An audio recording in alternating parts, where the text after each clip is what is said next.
Hello, everybody, and welcome to another episode of Unsubscribe, the Demand Drive podcast. I am your host, AJ Alonso, and today we've got a bunch of questions for Andy Culligan about B2B sales and marketing. But before I go ahead and turn it over to him, Alex, you're here too. How are you today? I'm good. I feel like you always do this thing where you say the guest's name, and I'm not sure if you're going to forget to introduce me or not. It's like playing roulette every time. I love it. No, things are good. Things are good.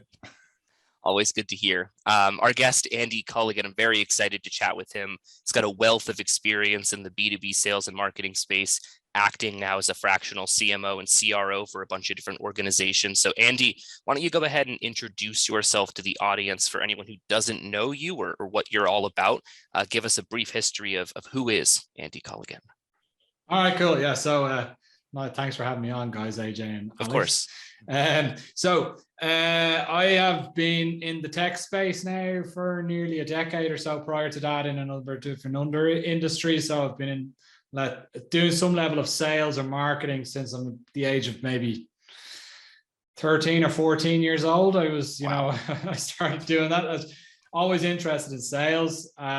Started my career as a seller, started my career as an SDR, proper career after I finished uni. I studied to be a marketer, but then I decided to go into sales because there's more money in sales. That's how I became an SDR. And then I was an account manager, and then I decided I wanted to earn less money, and I went into marketing. So I ran marketing for across EMEA, so Europe, Middle East, and Africa for a multinational.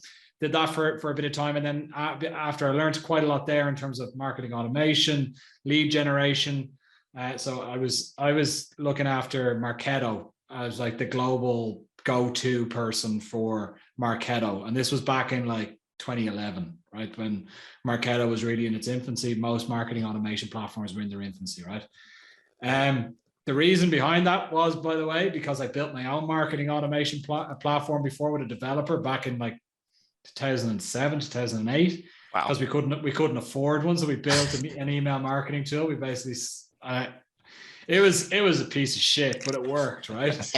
And we managed to, like, we were competing with Groupon in Ireland. That's what we were doing. We were competing with Groupon. And then I actually moved. I don't live in Ireland any longer. I live in the continent. I live in Austria. I live in Vienna.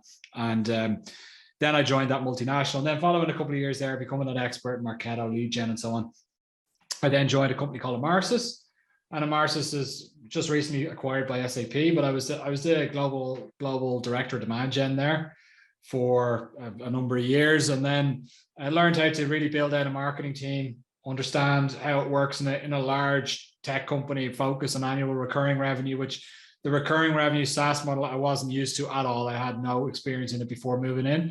And of course, like, my head was about to spin off my shoulders at that point, because it's wild, like, it's just really fast paced moving, it's just how it goes. And so moved up through the rankings there pretty quickly, and then made I would say a relatively good name for myself internally, and then also somewhat externally. And then I got poached by a competitor to come in and be their VP of marketing, which was not that popular of a decision with the senior leadership team at Amarsis, but I still have a very good relationship with the ex-CEO, who's just literally left the business just after the acquisition from SAP. But I then was a VP of marketing with a company called Exponia, and did that for a number of years, grew the company very rapidly from sort of 4 million ARR up to nearly 20 million ARR in the space of 2 years. So it was, a wild ride, as you can imagine, quadrupling the revenue. So the fun never stopped. So I had on that marketing team, I also took the SDR team under my wing as well. So, and also, like, I pride myself on trying to get as close as I can to sales teams and also heads of sales. So I think the marketing and sales heads need to be working with each other in tandem rather than working against one another, which you see quite a lot. And then I did that for a number of years, and I was selling B2C software, or software that was, developed for retailers to get more customers, or to retain their customers better, to get more money out of their existing customer base. And I've always been a B2B marketer. So for me, it was like my message, I couldn't really see eye to eye with the prospect in a way, Interesting, yeah. So I moved to another company, Leadfeeder, where we actually got to know each other, AJ. I was a CMO there for 2 years almost. And we grew the revenue again, like double the revenue during the COVID times. And it was super interesting. It was a different model to what I'd been used to as well. It was a volume business model rather than an enterprise business model. So many users, many individual users, many individual paying accounts, like thousands, like 60,000 users. And out of that, like 35,000 paying accounts, you know. Whereas I would be used to maybe Amaris times 1,000 paying customers, Exponia times 250 paying customers, right? Mm-hmm. But they would pay you a considerable amount more than what lead feeder customers would pay, right? So I did that for a number of years, and I bowed out of there just knowing that, okay, we got to our next level of growth, and I was happy with that, and I decided to take a step. I stepped away from the business. And then people started like reaching out, saying, "No, I heard you left lead feeder. Are you interested in a full-time gig here, full-time gig there?" And I was tired after COVID and everything. And it was just, I was like, no, I'm fine. Like, I don't want a full-time gig. You're fine. And so I just started talking to people and just saying, hey, look, I'll help you out, but you know, I can't promise anything. And then I was like, my wife, like, she was like pushing me the entire time. You should start up your own business. You know, you should try to do something. And I was like, let's just see how it goes. I'll take a bit of a break. I was super tired, you know. I was like, she just said, you should do it. And she's super risk averse. Like, I've been saying for years, I want to start my own business. She's like, that's a terrible idea. And she started saying to me, you need to start your own business. Like, wait a minute, what's going on here? Exactly. So I started listening to her, and then I just started bringing in, like, people just kept on reaching out. And I started that in like June of last year, July of last year, and it's been going strong ever since. I work with a number of companies in the tech space, all SaaS companies, really fast growing companies as well. So like one company that I'm working with, I'm currently like a mix of, you can probably see it like a fractional chief commercial officer, almost sales and marketing, but report to me. And it's like we managed to triple ARR last quarter. Oh, wow. So like that is super fast growing, right? Super fast paced stuff. But yeah, and that's what I'm doing nowadays. I'm working with a number of different tech companies, just helping them grow, really. As you said, focus sales, marketing side of things, and also working together with some founders, just try to get them ready to work with investors and so on that are early stage. But early stage all the way up to sort of 20 to 25 million ARR as well. It's also there. So sorry for the super long intro, by the way. No, that's great. It really it sets the tone for the rest of the conversation for sure, because I definitely want to focus on the fact that, I mean, you have, like you just described, a ton of experience in specifically the B2B sales and marketing space. You've worked with, like you said, companies going all the way up to that 25 million ARR, and like knowing the ins and outs of those organizations, what really helps them grow, and what you need to come in and be able to understand at that high level the levers and to pull to sort of get them to that next step. So I wanted to ask and start the conversation off with your current experience as working in that fractional space, going into an organization. What do you see them needing the most help with? Like, what do you get brought in to consult and advise on the most? Is it alignment, underperforming SDR teams, weak inbound engines? Like, what are you seeing the most of when you get brought in? Like, the top line thing is normally like they're not creating enough pipeline. Simple as that. So we're unable to create pipeline. And the reason why they're not creating pipeline is because of a myriad of reasons, right? It's typically mixed between account executives, SDRs, and marketing, right? It's all of the above. Maybe product is also a problem as well. Maybe some of the product features and functionalities that they're trying to push out to a certain audience are not that interesting to that specific audience. Product market fit's not there. Like, there's so many things that could be going wrong.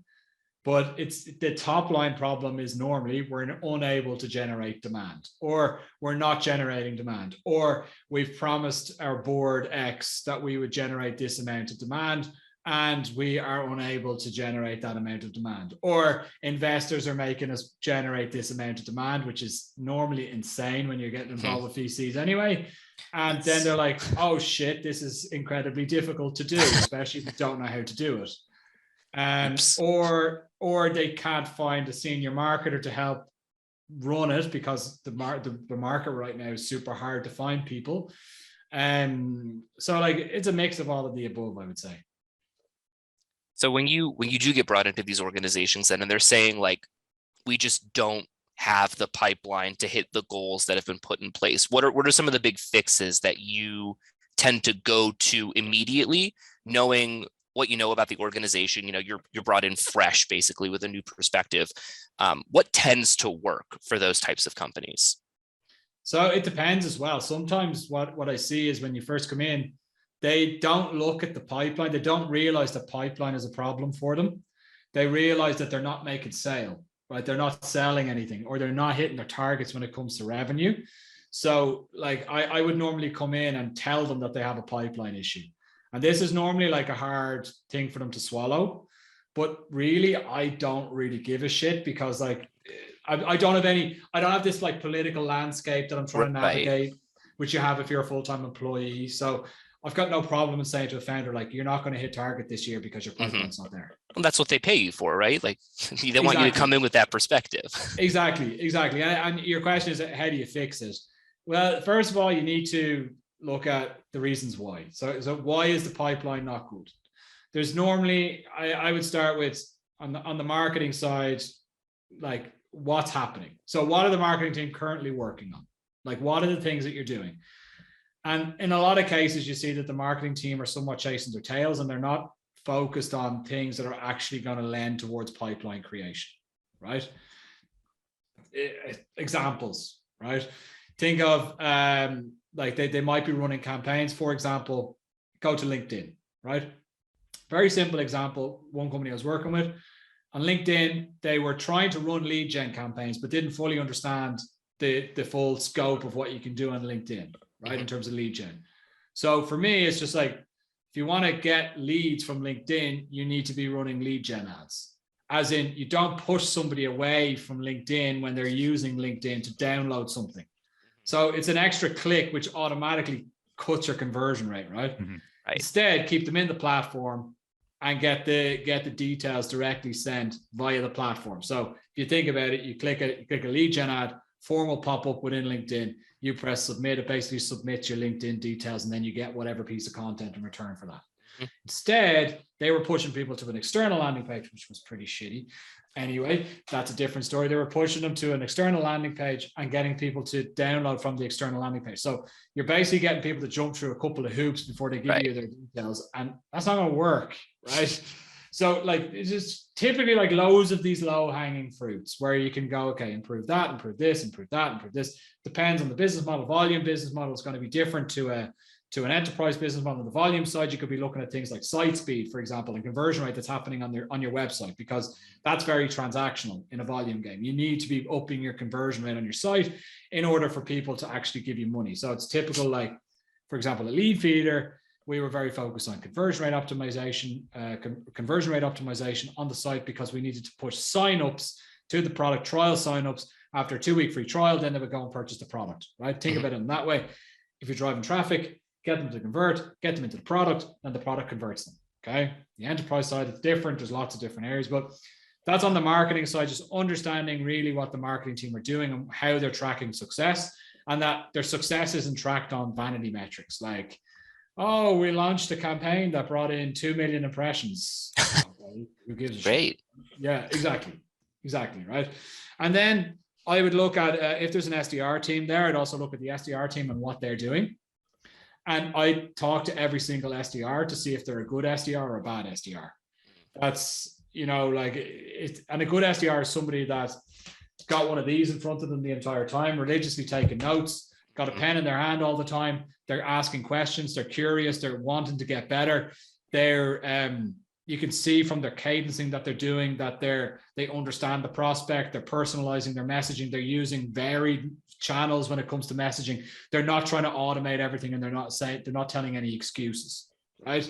Huge. So yeah, exactly. So typically a bad SDR will come to me and say, well, I don't have XYZ. I don't have a sequencing tool. I don't have data. I don't have this. I had one SDR telling me before, the data that you get from Zoom Info is so shit. Andy, like, I can't be dealing with Zoom Info. The data is just so bad. And I was like, Zoom Info is the best tool on the market for data. It's like the product leader for a reason. Exactly. You are using the Ferrari of data tools. Like, don't try to kid the kidder here. I know you're. It's like, and I tried to scope that out, and then I'd be going back to leadership and saying, look, this is probably not going to work out. This person's trainable. This person's definitely got their head in the right place. They just need support. Typically, one of the issues that you see in the SDR team, they don't get enough support. Tech companies bring them in to fill like to tick a box to say, we have an SDR team. Great. Tick.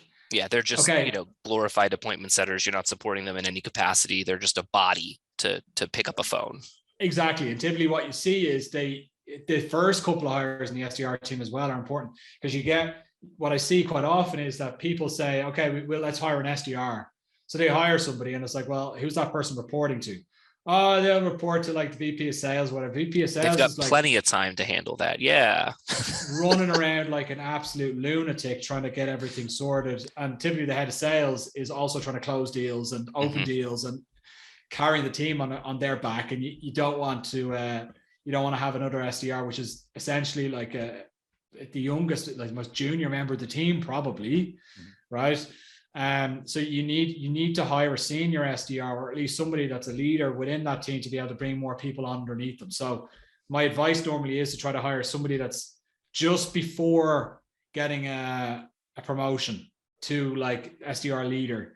So a senior SDR to come in and carry a bag for a little bit of time whilst you're trying to build out, or whilst they're trying to build out the SDR function. And then when you have enough people on board, what happens is then their targets will start to spread, or his or her target will start to spread across the team. And that person can step away and just work on managing the team and making sure they're coached, right? But typically it doesn't work in that way. People say, oh, we just hire an SDR and away you go. And they're not set up for success, right? They're set up for failure. So, and then on the sales team side, then you have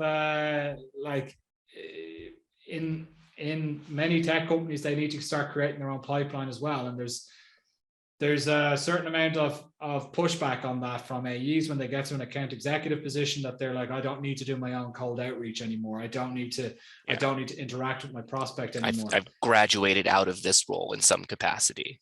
Laziness, right? Yes.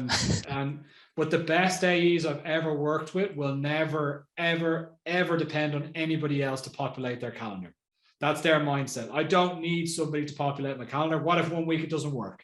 What if in 1 month it doesn't work? I'm not hitting my number. I don't want to be dependent on someone else. It's great to have an SDR to do it, but if the SDR isn't working for whatever reason, or they decide change in direction, we get rid of an SDR team, and AEs are now responsible.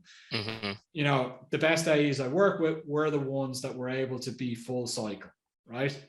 Most don't like it, but that's the unfortunate truth. Yeah, tough luck.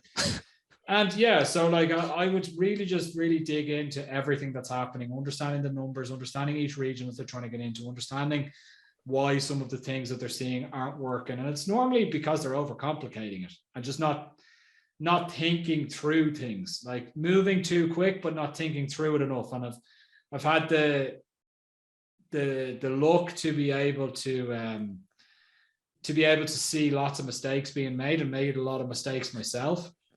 You know, I made a huge amount of mistakes, and having worked in the tech space, there's always been a lot of money floating around to make big mistakes, right?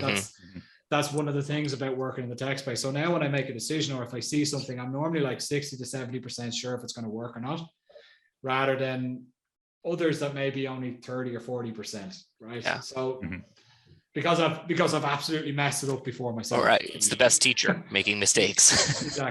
Exactly. So yeah, that was a very long answer, so my apologies. My monologues here. No. You're good. I thought I really appreciated kind of the deep dive into the sales marketing and sales development and some of the problems you see within each one. I'm a little bit curious about if you see any problems with like alignment between them. Do you have like sales and marketing butt heads, or ever see issues? Maybe they don't know where to put an SDR, like under one or the other by themselves, situations like that. Sales and marketing never have any problems. They're always fine. Yeah, what are you talking about? We're fine. I don't know. Like, I think that problem was solved. No, so yeah, there's always issues. So like, if you look at it, like, there's one particular piece of research which is super interesting, which I talk about quite often. That was put together by Gartner a couple of years back, and I think it was in 2020, and they interviewed a couple of thousand marketing and sales teams. Medium to large size companies, and they found that only 8% of all of those companies would actually have what you would call alignment between marketing and sales. 8%. That means like 8 out of every 100 companies are aligned. That means 92 out of every 100 are not, right? Which is wild, right? So the chances are that your sales and marketing are not aligned, right? So like some of the things that you see is like, I ask simple questions. I don't sell myself as a particularly intelligent person, but I do have common sense, right?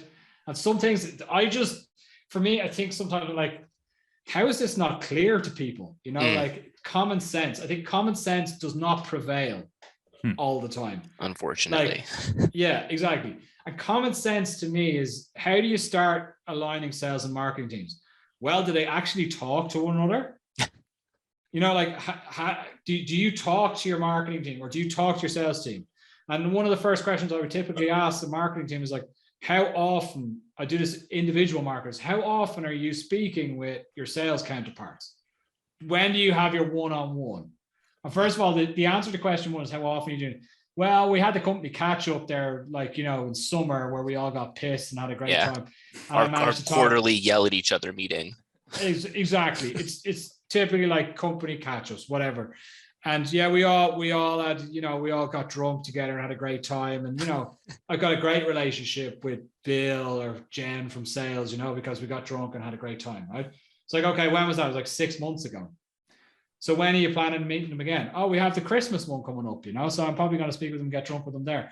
I'm like, that's not what I mean. It's like every week you should be speaking, or at least conversing with somebody on the sales team, because they're the ones that are at the forefront with the prospect, with the customer, understanding what's happening in the market.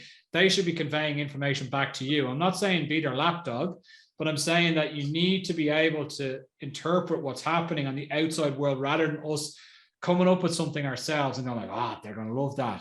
Like, you know, the prospect are going to find, these are going to find this brilliant. How do you know? You've got no litmus test for it, right? And that's why you need to go through the sales team. And the sales team, what you want to avoid is the sales team that don't see value in marketing. So I see that quite often. Our marketing team is shit. They're giving us bad leads. The leads are awful. Leads are always, regardless. That's a separate thing.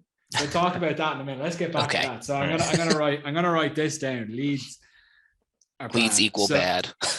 So one of those things that you see with the sales and marketing team is that the sales team, if they don't believe in marketing, what they'll do is, in their outreach, they'll start creating their own messaging, which is horrendous. Because what happens is, you've got marketing teams going out trying to build a brand and build a position, build a message.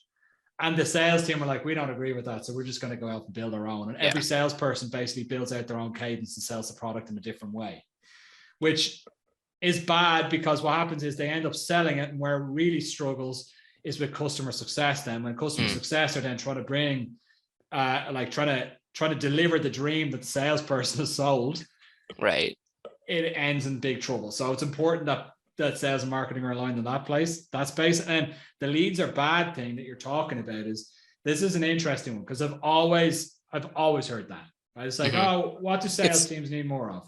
Leads. Demo requests. I just need more demo requests. It's ubiquitous across any organization that has a marketing funnel to feed the sales team.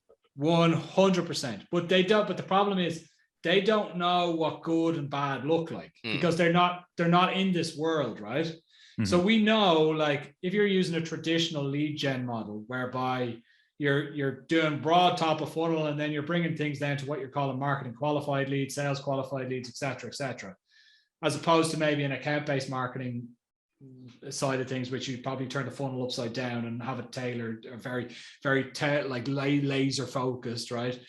But let's assume the older model, which is like the traditional lead gen model. To sales, they're like, we just need more leads, and we need more better leads. And we're like, okay, I always ask the question. So you say you want more leads, and you're saying the leads that we're bringing in are shitty. Okay, like what percentage of the leads that we're bringing in are shitty? Like, what percentage do you think? And they're like, I don't know, man. Like, maybe like 30% of the leads that I get are shitty. I'm like, that is fantastic news. Let's have a pizza party. Because like because 70% of the stuff that we should be bringing into should be Mickey Mouse at DonaldDuck.com. Yeah. If I had a 70% in some capacity, like marketing lead to first touch sales meeting ratio, I would be ecstatic. Exactly. But here's the thing. This is not on the market. This is not on the sales team. This is on the marketers to be able to articulate what good versus bad looks like. So you need to have a marketing leader that's willing to sit down with the sales team or the SDR team and teach them. So what I always did with SDR teams is, even at Exponia, when I first started taking over the SDR team there, I sat them down and brought them down through like lead gen 101. I created a deck, lead gen 101, and spent an afternoon with them telling them all of this stuff. Like, this is what to anticipate with a traditional lead gen model. If we change to an ABM model, this is what we anticipate.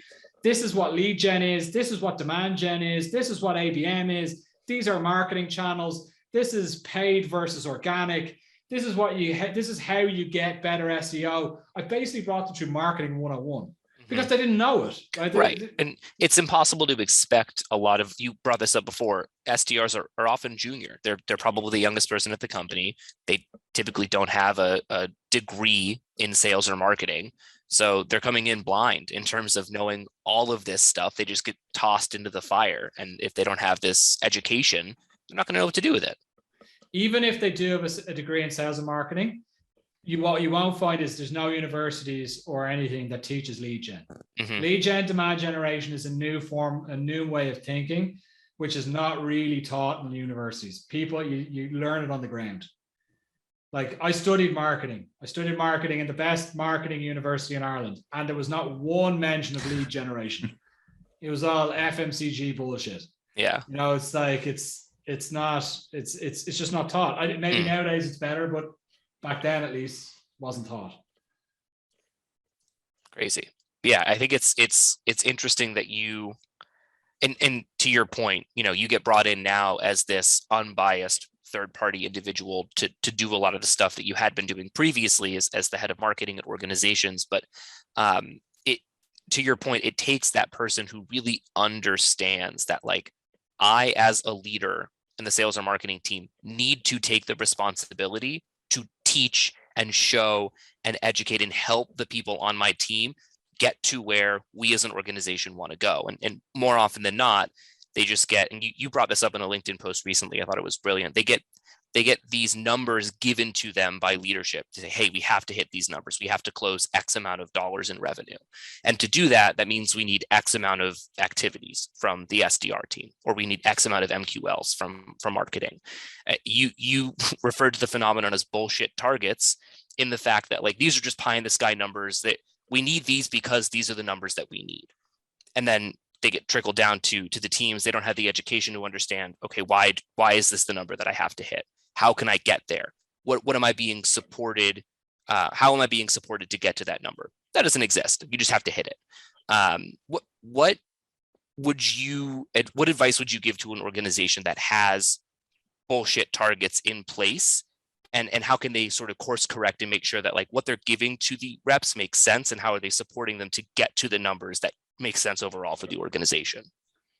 Don't give them bullshit targets. I mean, yeah, that's I'm sorry, that was me being smart. But it's sort of like, I think, because there's a saying over in Europe, but I think it comes from an Italian saying, that the fish normally stinks from the head, right? So it's normally the problem is up top. Okay, so, and it normally stems from VCs or the board requesting and saying, this is the number that you need to hit. And the problem is that people need to sometimes grow up and look at what's actually reasonable and what's feasible. And typically it's like, okay, we just need to make it work because somebody's telling us that we need to make it work because of the money that we need to get from this particular organization or whatever, right? And that's the problem with that is that that's leadership not having the experience and maybe working with VCs to be able to push back. Okay, I push back and also say what's not possible, because the one thing that VCs love obviously is money and getting a return on investment. Yeah. But one thing that they will appreciate and respect is you not surprising them. So what if to make a VC very unhappy, you surprise them with bad results. Right. Quarter after quarter after quarter. Okay. So I think that although the conversations will be difficult, and it may mean that you may need to tighten your belt here or there, you might need to say, okay, we need to let people go, or we need to do something differently. But I think most teams will know what's reasonable and what's not in terms of number of X growth that are going to happen in the corresponding year. So if you've got a C-suite that are coming back down to their team and saying we need to 4X the revenue this year, quadruple our revenue, and you're already at, let's say, 15 million ARR, is it reasonable to expect that you're going to be closing 60 million annual recurring revenue in 1 year, an additional 45 on top of what you already have? Right. I think not. Yeah, with probably no real change in how you're going to get to that number, right? It's just, hey, this is just what we have to do now. Exactly. And then, you get that. So this is a massive exaggeration. There's no company on the planet, apart from maybe 1 or 2 unicorns, that could actually take that jump from 15 to 60 million. I'm not saying that's ever been an ask from me, but I've been in a position before where I was also in a leadership position and I was less mature than I am now, and accepted targets that were handed out by the hand that fed us, right? Mm-hmm. So in VCs, and saying, okay, you do need to jump from, let's say, 8 million to 20 million, right? And those targets are maybe being given to you in January. So you're already behind at that point, because you have maybe a 6-month sales cycle, So it's already an undoable task, but I agreed to it. So I think there's something up the top whereby it's okay to disagree with targets and okay to push back at targets. And that's something that needs to be worked on in the tech space, because especially with sales, if sales are pushing back and heads of sales, VP of sales, pushing back on targets and saying that's just not reasonable or not going to be reached, then I think the tide might be changing a little bit. But up until this point in time, the thought process is, well, if they can't do it, we'll find somebody else that can. Yeah. Or find somebody that will agree to doing it. Right. Not that can, not that could can. Just, I can do it. Sure. Like, exactly. Sure. Okay. Go for it, buddy. Yeah. There's that disconnect between the people who are actually doing the work and the people who oversee the people doing that work. And you would assume if I'm managing the SDR team, I would probably know more than anybody else what our feasible capacity is. What can we actually produce? But more often than not, that's, I'm not consulted in that capacity, and it's just, this is what you got to do. So that's a really good point.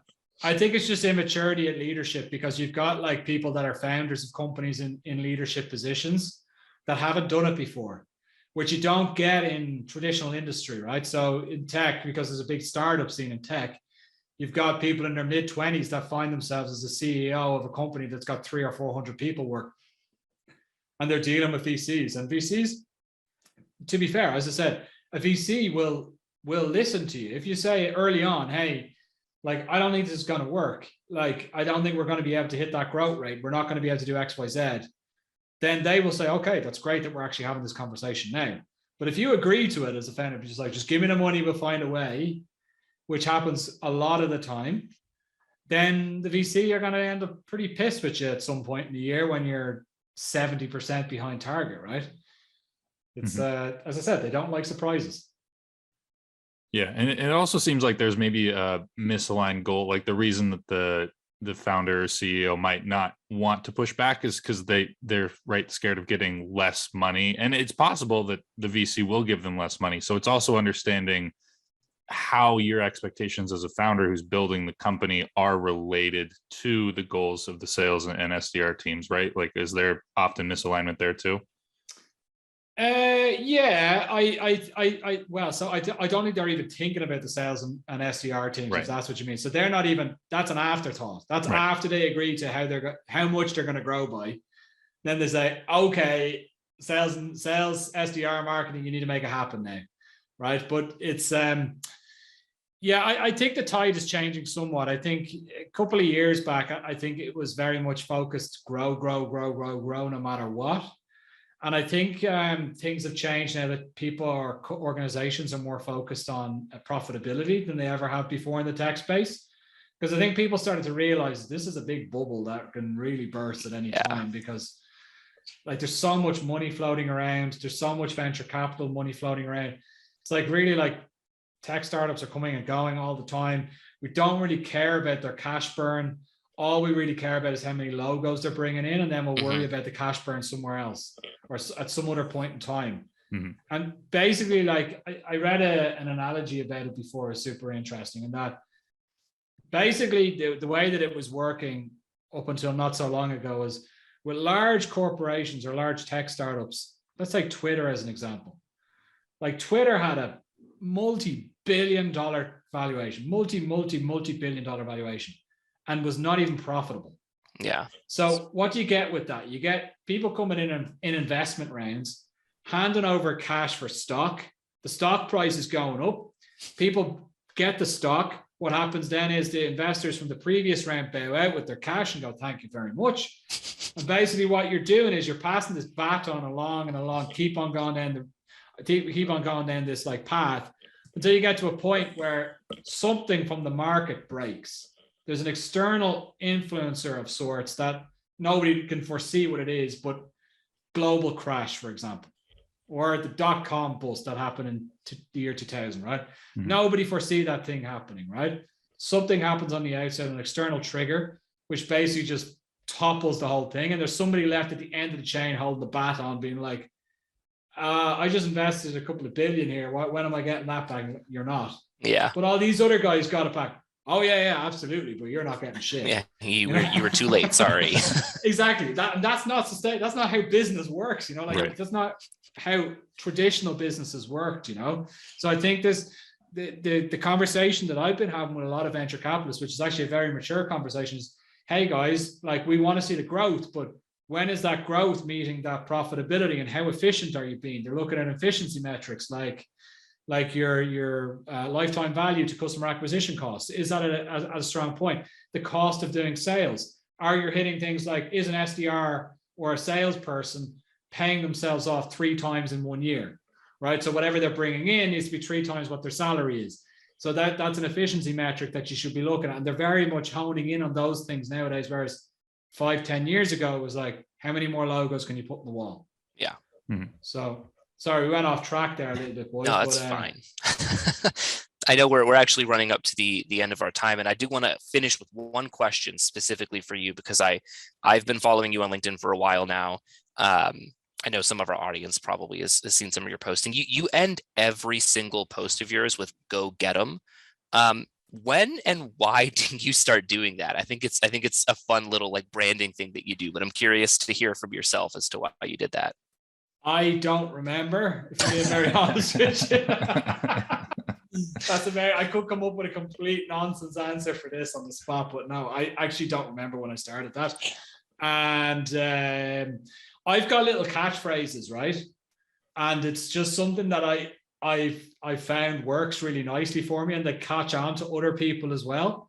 Like people, you know me as the go get 'em guy, right? Yeah. Like I had people simple example, like last summer I went on vacation and put up like a picture saying I'm on vacation for a couple of weeks, you want to hear anything from me, right? And people were like texting me saying, oh, go get them. Like people like not even first level contacts, like third level contacts telling me to go get them while I'm on vacation. Man. I'm like, okay, so that's working. Like, you don't realize the reach that you have. Yeah. And something that I always do with SDR teams and such that I was working with was like I say attaboy quite a bit, right? And they're like, seek out to get an attaboy from Andy. That's so funny. That's a stamp of approval. If you get an Andy attaboy, that's, you know. It's like getting the handshake from Paul Hollywood for the Great British Bake Off. As soon as you know you got that handshake, you're like, holy cow, like, I did something great today. I'm in, and it's so powerful. It really is. It turned into this powerful thing that I don't know how I started it.